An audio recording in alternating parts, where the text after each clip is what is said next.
पुराच्या पाण्यामध्ये अडकलेल्या युवकासाठी होमगार्ड तसेच पोलीस पथक ठरले देवदूत. कोपरा पुनर्वसन जळगाव येथील राहणारे नितीन पाटील हे सायंकाळी 6 ते 6:30 वाजता दरम्यान आपल्या बकऱ्यांसाठी चारा तसेच शेतात असलेले स्प्रिंकलर पाईप जोडण्यासाठी शेतात गेले होते. त्यावेळी शेताच्या आजूबाजूला पूर परिस्थिती नव्हती, परंतु पाऊस मात्र होता.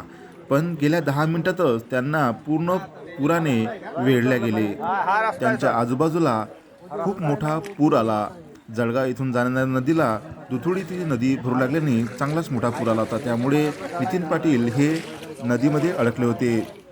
त्यांना वाचवण्यासाठी त्यांनी मोठ्या जीवाच्या आवाजाने वाचवा वाचवा असे आवाज दिले. त्यावेळी तेथील असलेले सैनिक, होमगार्ड सैनिक इक्बाल पठाण, शाहरुख पठाण, श्रीकांत नागुसे, विजय आहाके यांनी तातडीने हालचाली करत तळेगाव पोलीस ठाण्याचे ठाणेदार आशिष गजबे यांना ही माहिती दिली. लागलीच तळेगाव पोलिसांनी घटनास्थळ गाठत एक टीम वर्धेवरून बोलावली. यामध्ये एक अत्याधुनिक बोटीचा सुद्धा समावेश होता. या ठिकाणी स्वतः आर्वी तहसीलदार सुद्धा उपस्थित होते.